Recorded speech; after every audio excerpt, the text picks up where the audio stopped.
for me, a life well lived is about that. It's about recognizing my connection to certainly my family, my connection to the people around me, and for me, that is embodied or practiced by endlessly connecting people with each other.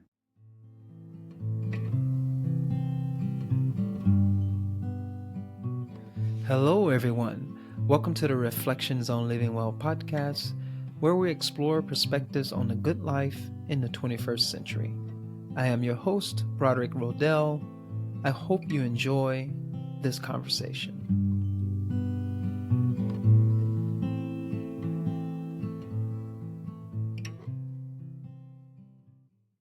Hello, everyone. Welcome back to the Reflections on Living Well podcast. Today, our guest is Charles Holmes. Charles is a skilled facilitator and educator whose 30 years of experience has honed a passion for creating meaningful dialogue among groups whose diverse opinions would otherwise work against a common understanding of desired outcomes. Charles has facilitated projects with clients from healthcare to forestry and mining, software and pharmaceutical companies, educational institutions and utility firms, government and not-for-profit sectors. The meetings he has designed and facilitated have focused on innovation, conflict resolution, community engagement, long-range scenario planning, and hundreds of strategic planning sessions with boards and management teams. He has worked with multinational corporations in many settings throughout North America, Mexico, Asia, Europe, and Saudi Arabia.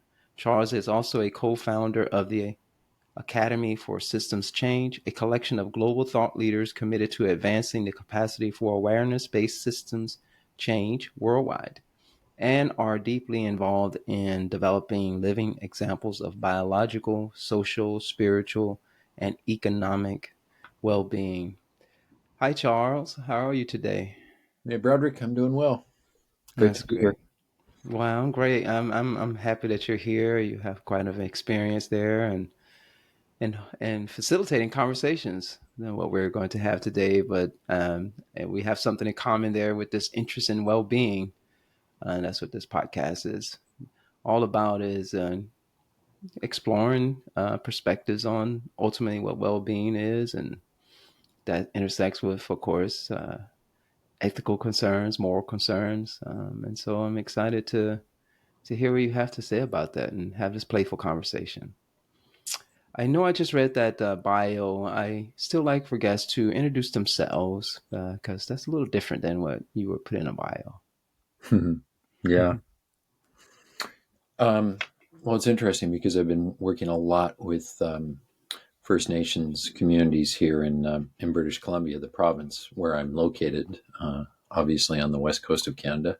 I live on the unceded traditional territories of the Musqueam, Tsleil-Waututh, and Squamish First Nations, who inhabited this land far, far before we, as white colonial settlers, came to this land. So, in working with these extraordinary people, and there truly are some extraordinary folks I've been working with, they've reminded me in their introductions to connect yourself and others with your lineage. And so I'm a son of a father, Charles, also, and a mother, Ziglinda. Happy to say they're both 90 and still alive. Extremely grateful to them. And I apologize. I've got this crazy notification on my computer that you might hear occasionally, and I've tried to, Broderick and I tried to shut it off, but forgive us. It's good. It may be there. I'm the husband to Betty. We've been together for 35 years. Father of Sierra and Jasmine, two grown daughters, and yeah, I'm continually seeking to locate myself in my sort of family ancestors of origin, but to also, and I love, Broderick, something you said to me in our prep conversation. This is my work is dedicated to the cultural evolution toward the good. And one thing I'm not sure my bio mentioned is I'm by education a cultural anthropologist. And I've been endlessly fascinated originally by ethnic cultures. My parents supplied us with never-ending supply of National Geographic magazines as a kid. So I'd between National Geographic and Encyclopedia Britannica, I'm dating myself here. I would travel to unknown lands and with great curiosity about you know ethnic practices, ethnic differences, and what's unique about the people from the Amazon versus the Sahara. And so when I graduated from university with this incredibly interesting but seemingly useless degree, I didn't know what to do. And I'll never forget, I was walking through an airport. This would have been early 80s, about 82, 83. And Newsweek magazine was on the shelf. And the heading was Anthropologists Study the Shop Floor. And I picked it up and was very curious and bought the magazine. And it focused on anthropologists going into corporations and organizations to study organizational culture. And in that moment, I thought, that's a piece of what I want to do, is understand why people behave the way they do inside organizations. And I've been blessed, as you highlighted in the introduction, to work with thousands of organizations in so many different contexts, and with mentors who have taught me so much. And so I love what I do, helping people think, plan, and act together. And the emphasis there is together on behalf of desired futures.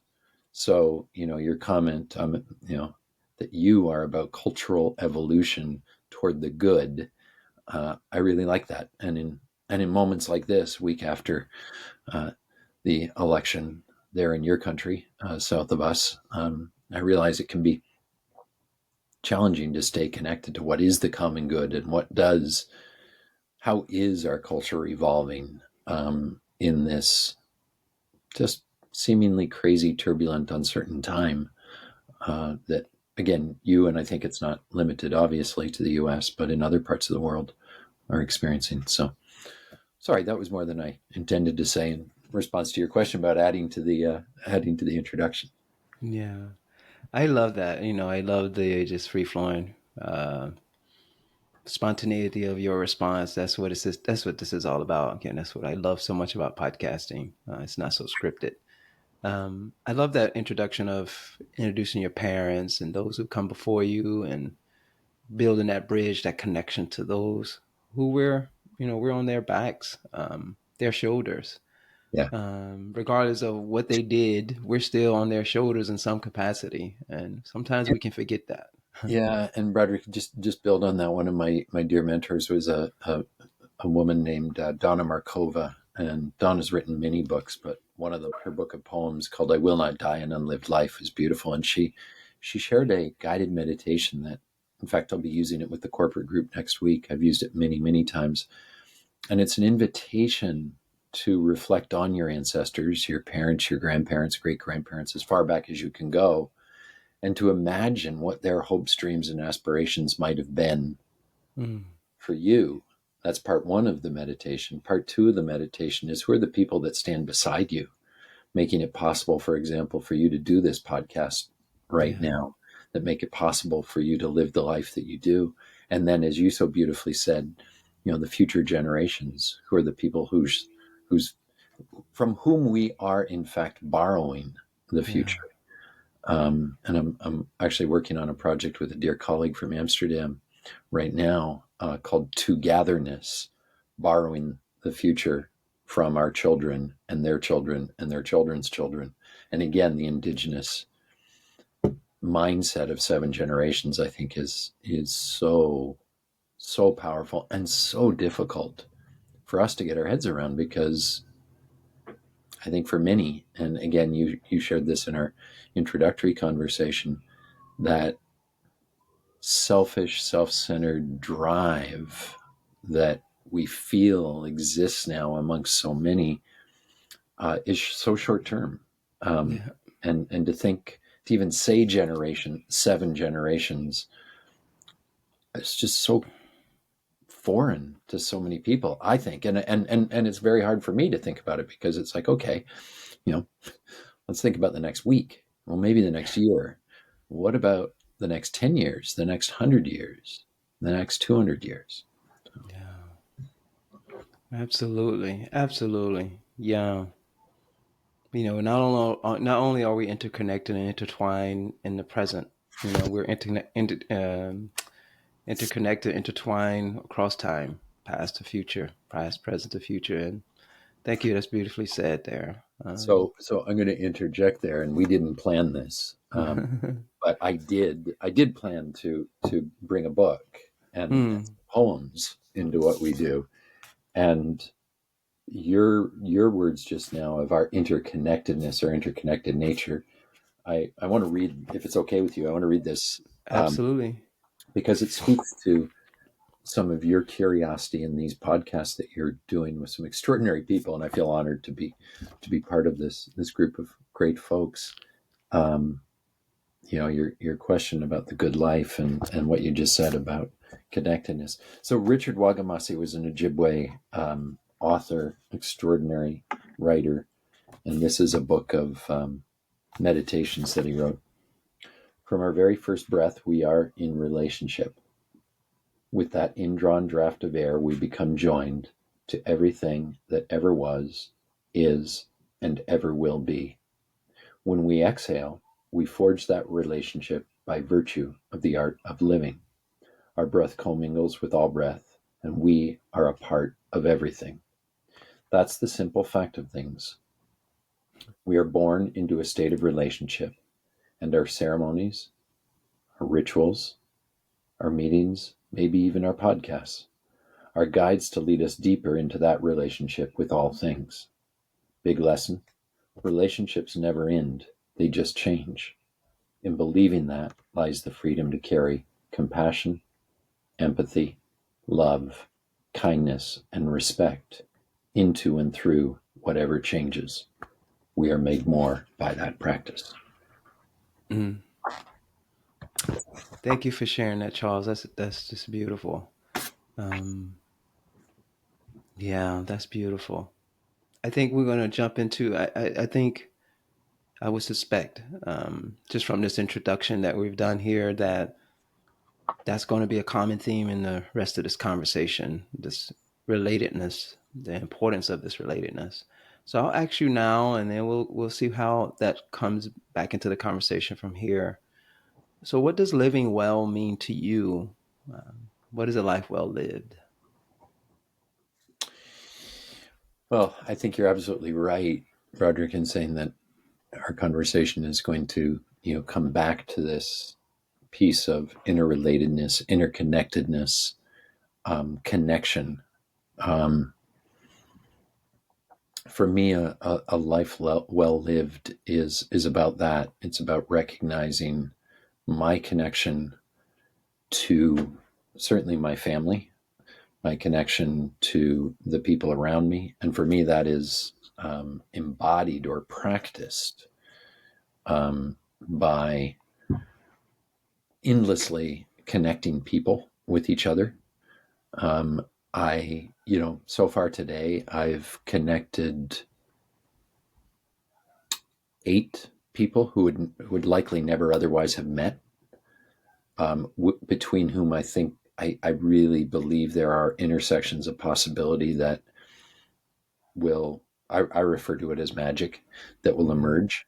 So, a life well lived is about recognizing my familial connections, recognizing the broader connections to the human world, and recognizing that I am so deeply, profoundly connected to the natural world, without which I would not be here. Um, so, this connection of all things, um, and recognizing that, I am because you are. And I think that, the principle of Ubuntu, yeah. South African principle of Ubuntu, and again, I apologize for that pinging, but there we go, is, you know, I think in Western culture, I have your back, you have my back, but it's even bigger than that. Um, we are all interconnected, all interdependent, and a big piece of living a good life is recognizing that, facilitating greater awareness of that.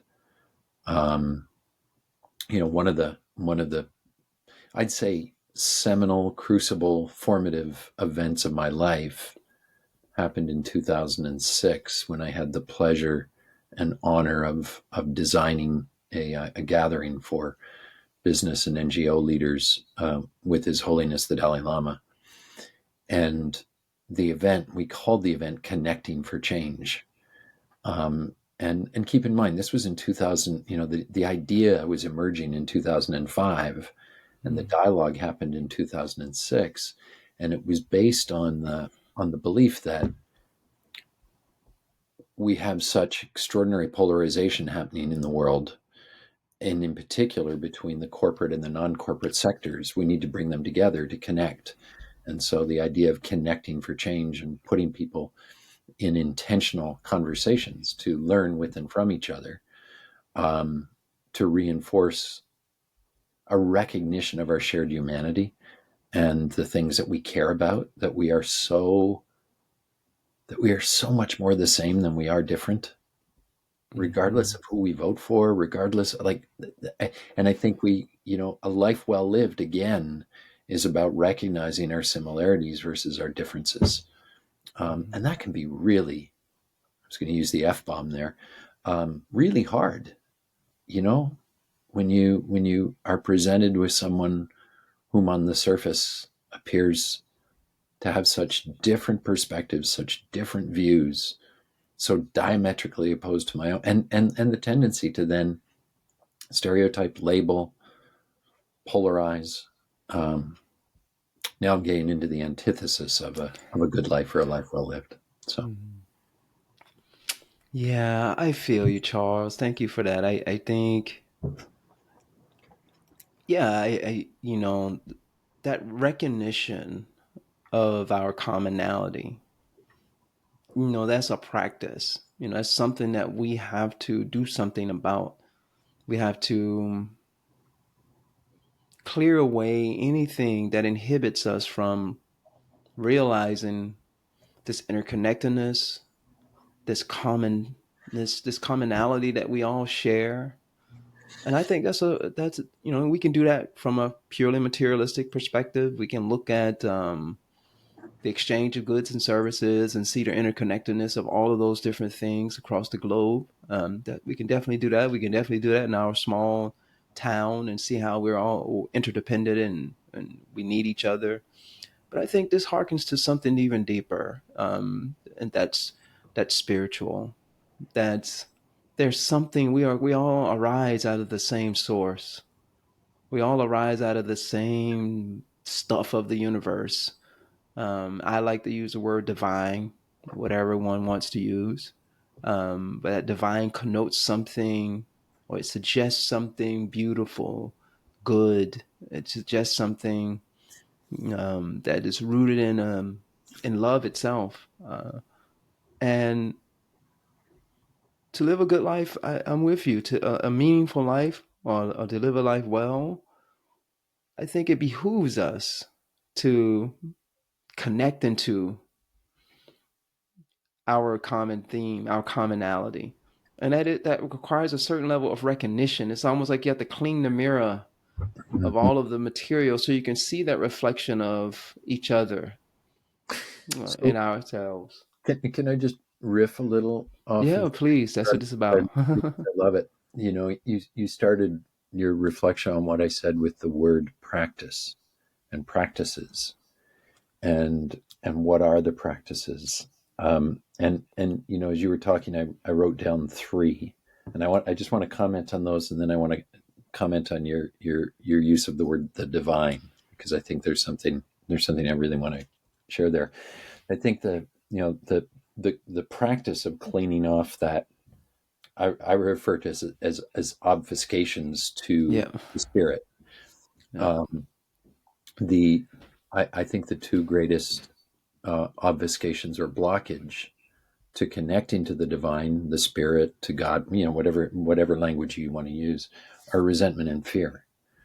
And fear can show up in so many subtle and insidious forms, and so too can resentment. And I think, to your point about the kind of culture that we live in, it's easy to become resentful of others, but when we fall into resentment or fear, it blocks us off. So the practice of recognizing when I'm going to use the word indulging, and don't get me wrong, I mean, I think fear is an important option, and saves us in certain situations. But I think the third practice is the capacity to listen. And I firmly believe that the number one leadership skill to nurture, and I think just skill in being an all-round good human being, is to listen. To listen, not to validation of your thoughts, not to just hear new facts, but to really listen, to understand. And to quote Otto Scharmer and his four levels of listening, to discover generative possibilities, the potential for discovering solutions to some of the challenges we face just isn't going to happen if we don't listen to each other, deeply, deeply, deeply listen to each other. And I think where you're going as well with this is the spiritual connection, and that's listening to the voice that I think many of us had when we were kids, Mm-hmm. that helped connect us. And again, you and I haven't planned this, but I happen to have a poem that I wrote, coming out of the first 5 days of a shamanic training program that I'm doing right now, called Reconnecting to the Divine. Mm. And if you're okay, I'm going to read it. Please, by all means, please. So it's called Reconnecting with the Divine. Childlike wonder, giggles, laughs, gasps, free to wander the land, to wonder and discover. Stones that talk, trees that walk, fairies in the field, animated, enchanted. So much to see, learn, and discover, so much mystery, so much magic, playing, romping with the divine. Imagination run wild? Encouraged by parents, but ridiculed by kids, chastised by teachers. Trees don't walk, rocks don't talk. Stop, you must progress, settle down, get a job, make money, live in the real world. Separated from the divine, lost but not forgotten. Healing spirits, I give you my fears, my inhibitions, my anxieties, my selfishness. I choose to remember, recover, rediscover, wonder, enchantment, magic, my connection to the divine. Love it. I love it that poem and what you said before. It kind of it deepens what you're saying. It enriches this notion of interconnectedness, Mm-hmm. our commonality, and one of the things that you brought up there, remembrance. The way I look at it is, there's a common analogy in, say, for instance, in the Vedantic tradition, where like the ocean, and we're all waves on the ocean, and the waves are not necessarily separate from the ocean. It's not separate from the ocean, but there is this illusion that we have in our minds that we are separate, but we're just waves. We're just perturbations in the field of the ocean, and to remember that we're just a perturbation, and someday we will collapse back into the ocean itself. But while we're out, we have this capacity to have this experience. And I think a part of our living is remembering that we're just an expression of something much deeper and richer. And we have to be open to it. Go ahead. Yeah. Broderick, I so appreciate, here we are sitting the day after November 11th, which, here in North America, certainly in Canada, we celebrate as Remembrance Day, Hmm. remembering those who fell in support of securing the future. I guess that's how it's framed. And I think that's super important, but it was beautiful. I just wrote down remembrance as you were talking, and wouldn't it be interesting if Remembrance Day or remembrance moments throughout our day is remembering exactly what you've just described, which is our connection to everything that ever was, is, or ever will be. Exactly. So that, and then I also have always liked playing with that word of remember. So to put back together again that which, in this case, we have forgotten. And what are the Hmm. puzzles, pieces of the puzzle that we are rediscovering? And certainly, to go back to some of my opening comments around work with Indigenous First Nations communities, I just find myself, as a friend of mine in Mexico once said, "Are you getting goose pimples?" These goosebumps of, oh my God, I recognize what you're speaking about. And I mean, even in some of our conversations, Broderick, where, you bring in some of the depth of your work and study, whether it be in Vedic traditions or other, and there is a deep remembrance or connection, a knowingness, if you will, um, of my connection to those traditional ancient teachings and practices. Hmm. Yeah, I love it. And I think you said something else in your poem and about wonder, and I think of awe. That sense of wonder, that sense of awe, those moments where just I'm just playing with an analogy here, folks. When the wave collapses for a moment, and you just tap into that sense of awe, the oceanness of your being, and you recognize, you can have it out, and it's great. You can capture that in nature. Um, we have this moment of just pure awe and wonder, and it just feels like the sense of self disappear. It collapses for a moment, and you recognize, you see, not just with your visual eyes, you see with a different type of seeing and knowing that I am all of this. Not Broderick, not Charles, Yeah. but there a greater I where Broderick and Charles can just melt away for a moment.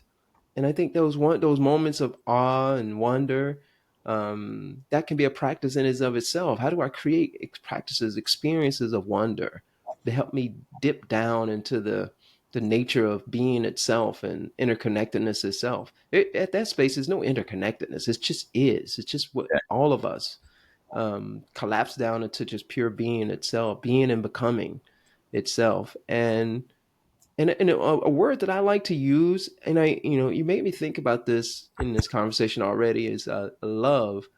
But I always say, love is everything. Love is important, but love is a practice, because when that practice of love, there's something that happens where we moments of intense experience of love, when we dissolve our sense of self for a moment and resonate deeply with another person. And that part of that practice of love is listening, like you're saying. To listen really deeply is a practice of love, a practice of connecting with something greater than yourself, overcoming our thoughts about it, overcoming our perspective on this other thing that we're loving, a being, let's say in the terms of another person. How do we just allow ourselves to connect and resonate with that person? It requires openness. Mm-hmm. It requires being open to wonder and awe in that moment, those moments of love. And it requires us to actually practice it. It's not going to just come without our practice. I think you have to create the situations, the experiences that facilitate this. And in those spaces, man, there's something beautiful that happens. I think the life well lived comes out of that. I don't know what it's going to look like, but I think at a foundation, at a core level, that interconnectedness, recognizing that connection, the way that a good life looks. I don't know exactly what that's going to look like, but I trust that. I trust that coming from a space of resonance and I would say oneness or non-duality. I mean, we were playing with words here, but trying to express this notion that there's something rich and deep that are that comes forward, and that's what the good life looks like. I don't think you can pin it down. Yeah, there's all kinds of markers for it, of course, signposts, and we can talk about what that possibly can look like, but we don't know exactly what that looks like. And we in allowing ourselves, allowing it to bubble out of us from that space of non-dual connectedness. That's I know that doesn't sound right, non-dual connectedness, but you get what I'm trying to say. With language is they're very difficult to talk about these kinds of things. Yeah. Yeah. Yeah. Yeah. And again, Broderick, I really love what you're saying, that, back to practice. And when I was just playing with it, I was kind of drawing some of what you were saying, if the foundational motivation or emotion underpinning our practice is love. I'm doing this practice for the love of the practice, not for the return on investment. Mm-hmm. Um, I'm doing it for I'm practicing whatever it is, whether it be, meditation, whether it be yoga, whatever.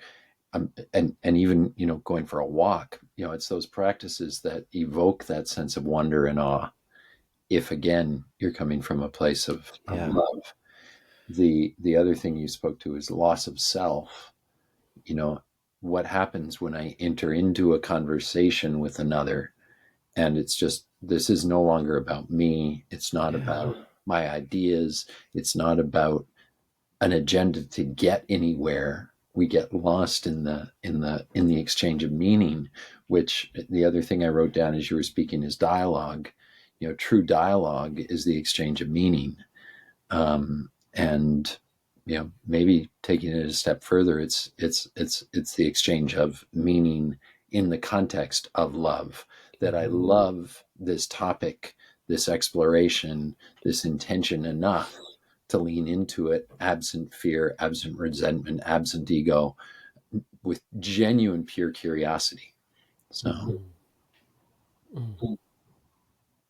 and I'm sure I have not listened to your recording with my dear, dear friend Ward Mayard, but I need to do that, because I'm sure that, and if you didn't, you need to go back and talk to Ward. But Ward often talks about the work of a Chilean biologist Humberto Maturana, and his Mm-hmm. reference to love as the only emotion that has the potential to transform human intelligence. And I think that's absolutely true. And Mm-hmm. yeah, I just, I find it really fascinating. I have a lot of friends that are playing around in the psychedelic space, with psilocybin, and mainly psilocybin, it seems, these days. And I've tried it, and it's interesting. Um, I've been engaged in some other training which involves journeying without plant medicine. Um, but the common refrain I hear over and over again, um, is, love is all there is. Mm-hmm. It's and I think, it's fascinating. People come to that realization through in many cases a plant induced journey or experience. If that's what it takes, awesome. If you can get there without it, awesome. But that combination of practice based on a foundation of love, uh, Mm-hmm. is is a piece. These, I like where we're going here. These are all just sort of little puzzle pieces that we're, Yeah. playing around with, that are contributors to the topic of a life well lived. Yeah. And you just said something really critical here. I mean, really important, I think, from my perspective, and having these kinds of conversations, hosting these kinds of conversations, is that we're playing. Mm-hmm. We're exploring these different pieces Yeah. of the puzzle, and we're constantly discovering new pieces of the puzzle through connection. So here's a good example of this idea of love is foundational for evolving ourselves or developing ourselves. Because think about when you're having a deep conversation with someone where you're really listening, you're really listening to that perspective, and you're able to empathize with that perspective. You're able to see from that perspective when you're really locked in a conversation. Something happens there. There's an expansion, and that expansion that you may not necessarily be conscious of. You're not conscious of that expansion, but then there's an expansion that's happening, and with that expansion, it's pushing you beyond the boundaries of your current way of being. When you're having that really rich conversation with someone, because when it pushes you beyond your own boundaries, somewhere you can't go along, that Hmm. pushes you, that nudges you forward, that it helps expand your mind, expand your way of seeing, the potential for seeing.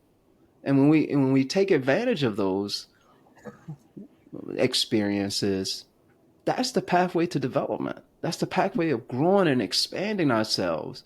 And I don't know. I'll be curious. Do you? I mean, these are my words here, but do you think that that's what's happening in these conversations that you're hosting with all of these different people? That it pushes and nudges us towards something greater than ourselves when we really allow ourselves to be present and open and receptive to the possibility of what these they're love conversations. They're Yeah. conversations rooted in love. One of my dear mentors for years was kind of by the name of Peter Senge, and Peter had a great, I love his quote: "If I can look out through your perspective and you through mine, we may both see something we would not see alone."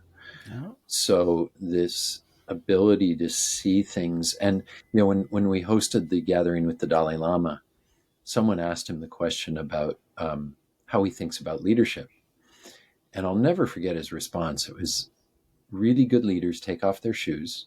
They put themselves in the other person's shoes, which obviously requires listening and understanding. The additional piece he added was, and carry their burden. Hmm. So I put myself in your shoes, and I need to understand that there are things that are heavy and weighty, and the more I can understand that, the more likely that I will be able to connect, and in the case of this instance, this example, be an effective leader. Um, Hmm. the other word you used, Broderick, expansion beyond boundaries that you can't go alone. I really like that. Um, I My capacity for impact in the world is broadened. It's expanded, to use your word, by listening to other perspectives, realizing that, and this is probably one of the hardest lessons I've had to learn. I don't have to do this alone. Yeah. It was a tough one for me as a dad, like that, like I have to do this for my kid. It's like, no, I have to let go and let them do it. I have to, we're in the middle of a renovation downstairs right now, and there's part of me that wants to be, no, like, let go, let other people who know, including those who don't know, in the case of my kids, letting go and asking for help. Um, the question that we used when we brought together corporate and NGO leaders in the Connecting for Change dialogue was, what is the help that you most need to advance the work that you're most passionate about? Now, imagine taking a staunch environmentalist, and the example in this instance was David Suzuki, who's a famous Canadian environmentalist. His daughter, Severin, and every person who came was paired. So an executive corporate leader and an NGO leader, in this case Severin, was paired with the CEO of one of the largest oil and gas companies in Canada. And the reaction from the two of them was, wait a second, how could that person help me with what I'm most passionate about? Hmm. And I said, that's the exploration, that's the play, the opportunity to play that you have. No one's watching. And Broderick, it was phenomenal.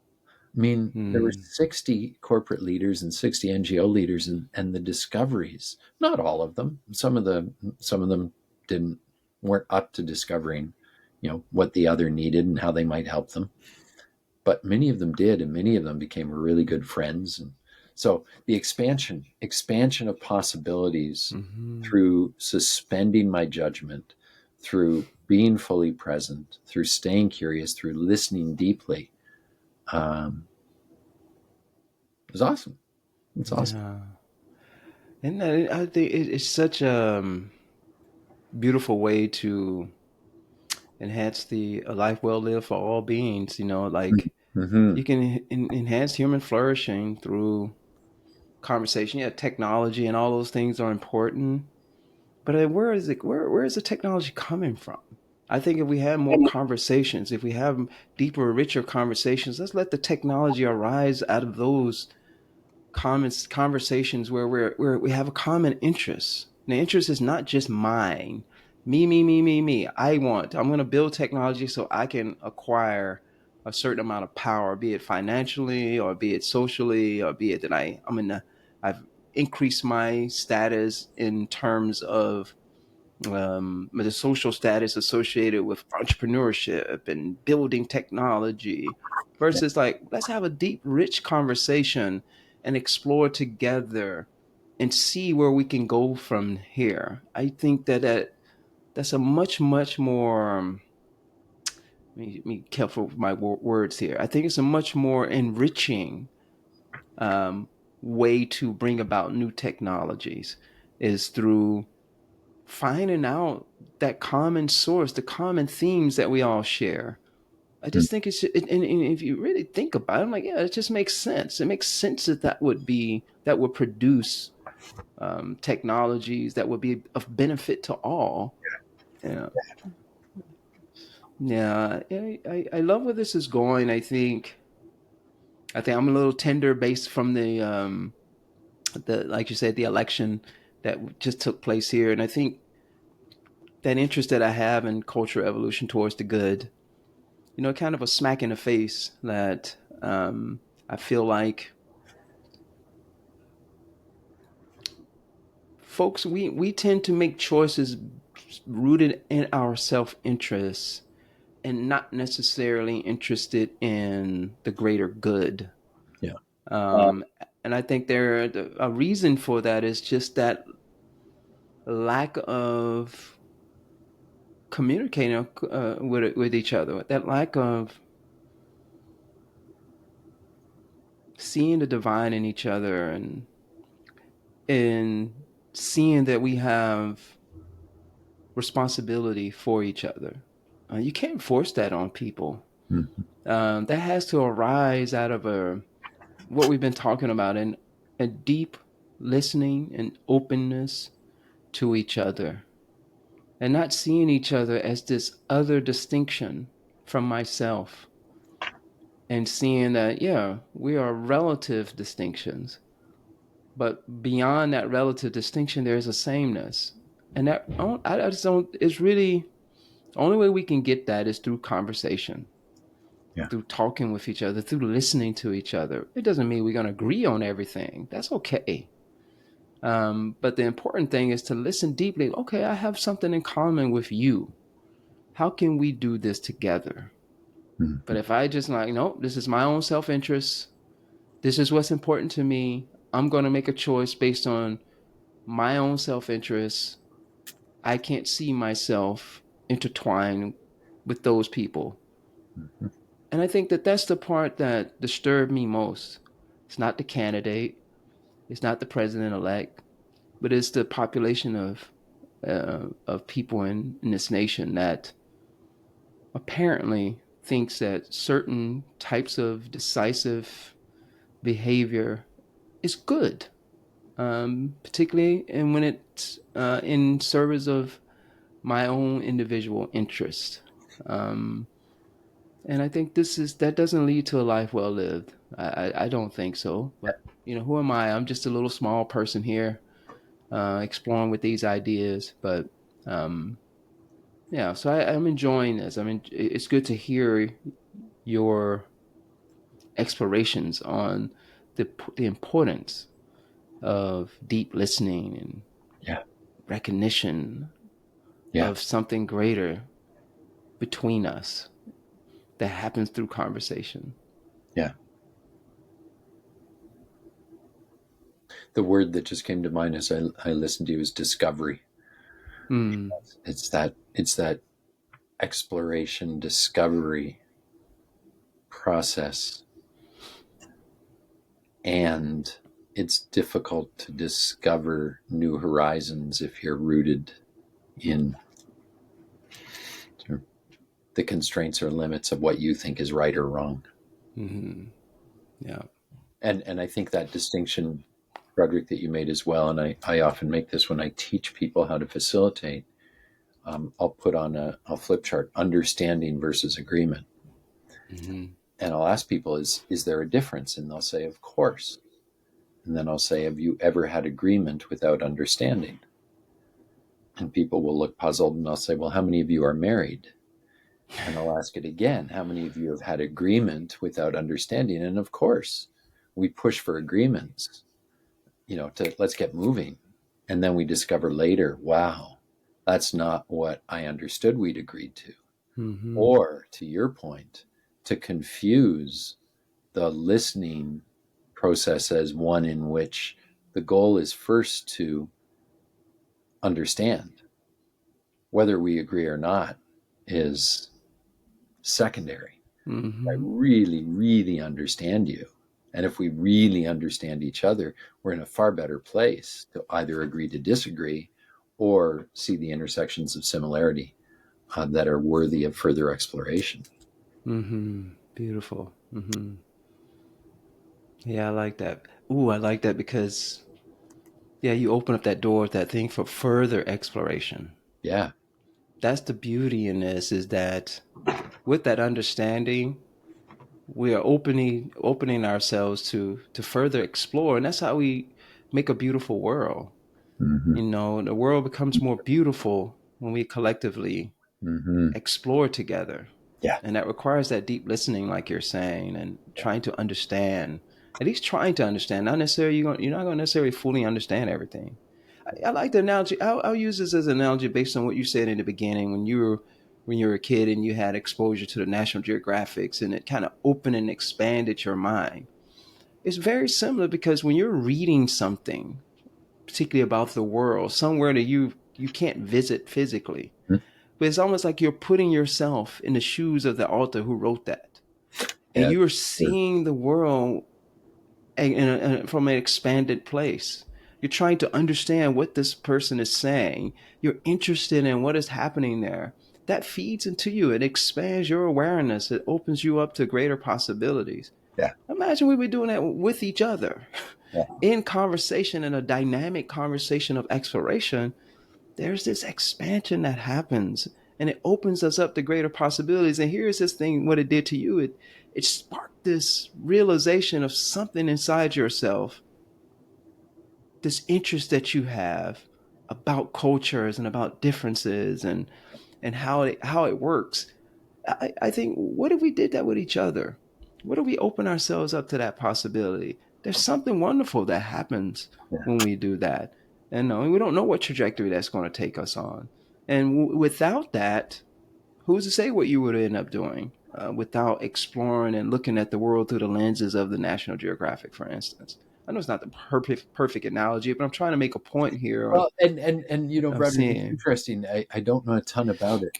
I had an opportunity to experience one person who's part of this organization. I believe it's out of Holland, called the Human Library, where Mm, people sort of check themselves in as a. So the person I met was a Holocaust survivor, and I was working with a group in Amsterdam, and we wanted to have someone who could share their perspective.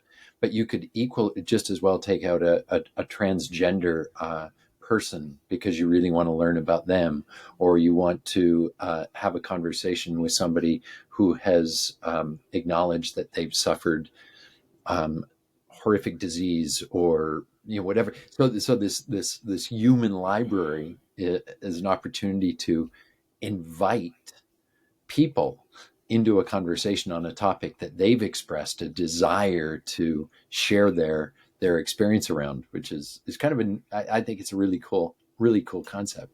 hmm Yeah, I love that because I mean, it's essentially what we're doing on this podcast. We, having conversations with different people, seeing things from different perspectives. I don't know what's going to happen as a result of doing that.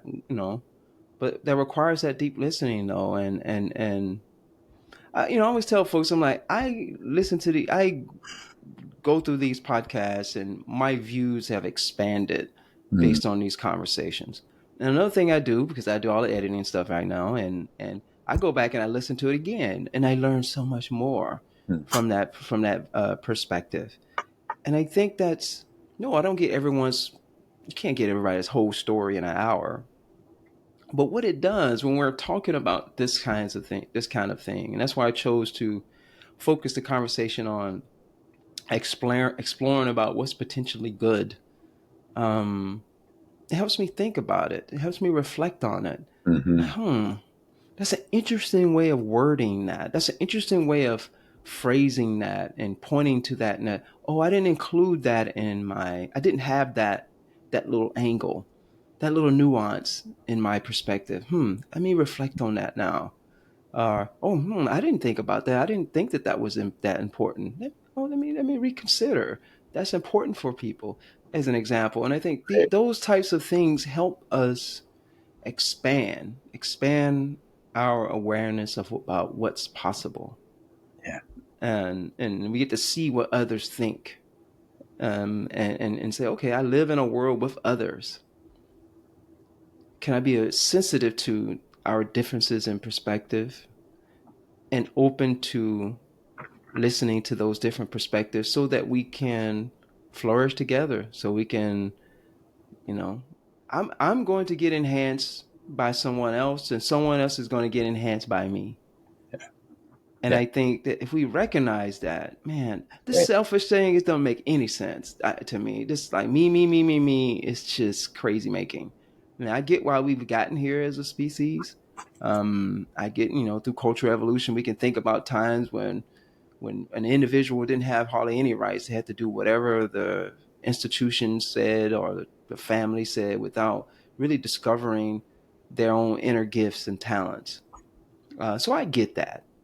But I think that we're getting to a point, and at least in certain cultures, where we've gotten to the extreme. It's gotten so far, me, me, me, me, me. I'm not even willing to listen to anybody else. It's all about me, what makes me happy, et cetera, et cetera. And it's like, well, hold on for a minute. That's too far. Can we? I can't. I don't live in a world by myself. My choices have an impact on the lives of others and other species, and our quote unquote non-living aspects of this planet as well. Like yeah. all of that, we're intertwined. At some point, you can only take selfishness but so far, individualism but so far. And in a way that we kind of pull back a little bit is, I mean, one way, it's not the way, it's through conversation, through dialogue, through exploration. Um, yeah. I love this. I don't even know what to say now. um, That moment we just had, and it was very brief, of silence. mhm. Um, I had the pleasure of working with, I think, one of the most extraordinary anthropologists of our time. Her name was Angeles Arian. Mhm. Um, Mhm. and Angeles became just such a dear friend. I'll never forget sitting in a circle with her. And she shared the story of, in just about any culture, indigenous culture in the world, if you came to the shaman, the healer of the community, with your ailment, they would ask you these questions: when did you stop singing? Hmm. When did you stop dancing? When did you stop recounting and listening deeply to powerful stories? Mhm. And when did you stop sitting in the sweet, resounding sound of silence? Yeah. When did you stop singing? When did you stop dancing? When did you stop storytelling? And when did you stop sitting in the sweet, resounding sound of silence? And it's something we're not comfortable with. And Mhm. so many of us fill those silent moments with words, with busyness, with distractions, with addictions, with, Mhm. you know, and which furthers isolation, polarization, separation. Oh So, yeah. yeah.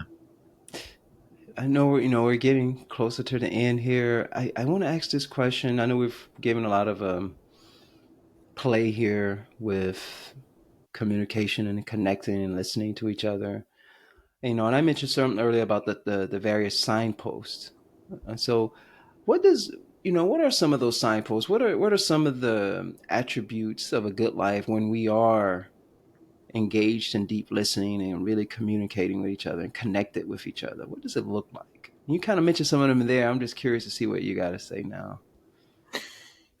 Two words come to mind, and I'm not entirely sure about the difference between these, but coincidence and serendipity, Mm-hmm. and signposts or indicators, and deja vu, I would Mm-hmm. say, is another. That it's like, oh my God, I'm I've been here before, or how is it that I just met this person who met this, and like these coincidental. One of my favorite lines is, "Coincidence is God's way of maintaining anonymity." You know, and it really, Broderick, I think, comes full circle to the beginning of our conversation around connection to the divine, and the fact that, I loved what you were saying about waves and ripples. I mean, coming together, going apart, coming together, going apart, and that, coincidence. There's no coincidence. That there is, at least in my belief, that the signpost of a life well lived is that God, the divine, shows up in those moments where it's like, oh, thank you for the reminder. Thank you for the Mm-hmm. reminder. Yeah. Yeah. And I do happen to have one more poem. Yeah. Yeah. So I don't know I if you want to end it with that, or how you'd like to kind Yeah, of. we'll end it with that. And yeah, I love that. I think that, summing it down to, yeah, of course there are different characteristics, oh, I have much joy in my life, whatever. There are kinds of other things, but I love that. Yeah. When those Yeah, moments in and our lives. and Yeah. thank you for raising that. I mean, I could say there are all kinds of other signposts: joy, a full heart, but just for some reason, coincidence, serendipity, and deja vu came up when you. It's like, yep, they're bigger signs. They're outside of me. I Yes. think the joy, that's the distinction. That's the difference.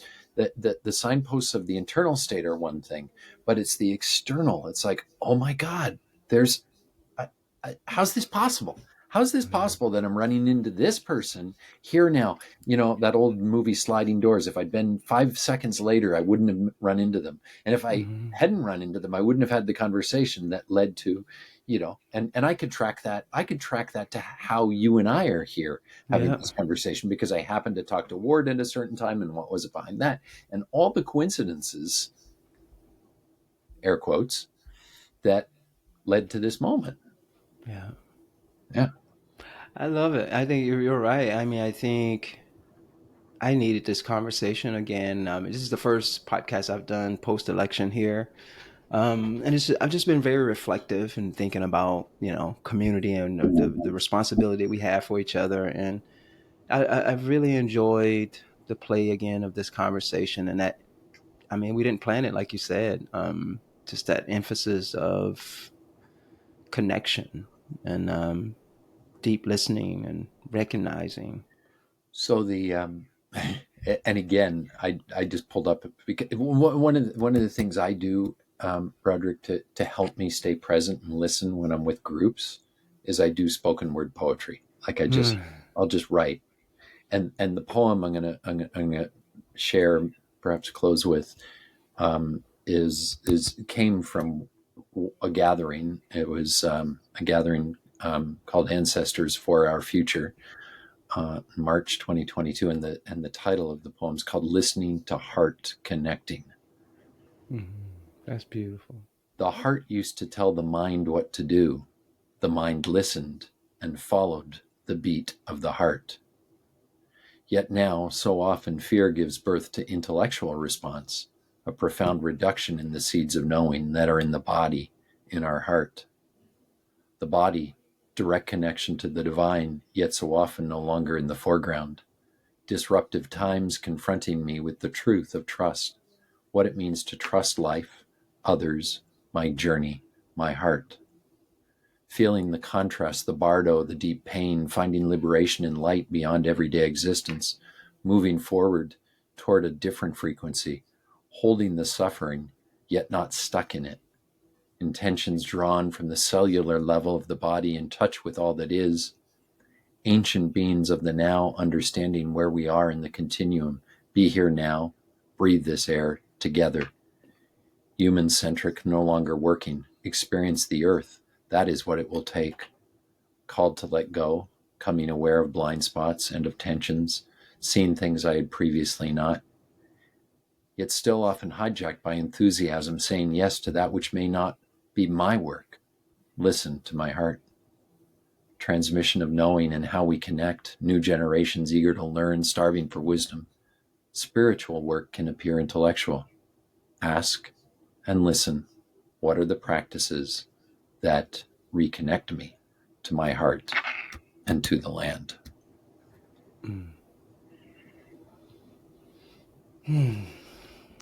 Charles, that's amazing. I love that. I would love for you to share those.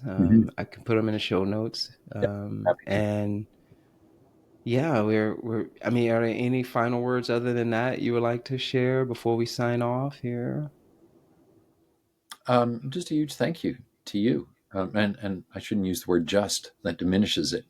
Um, a genuine thank you to you for your courage. And as I'm sure you know, courage, the root is the French word coeur, heart, bringing your heart to hosting these conversations.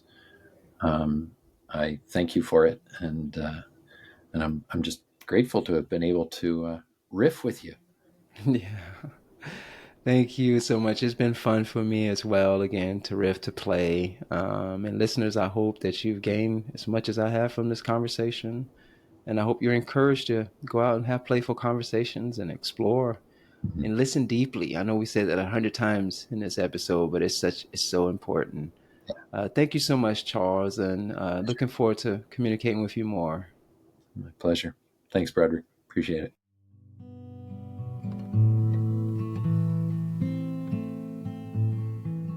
Thank you so much for tuning into the show.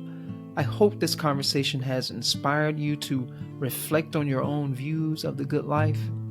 If you enjoyed the show and want to hear more inspiring and thought-provoking conversations, please follow, write a review, and rate us on your favorite podcast app.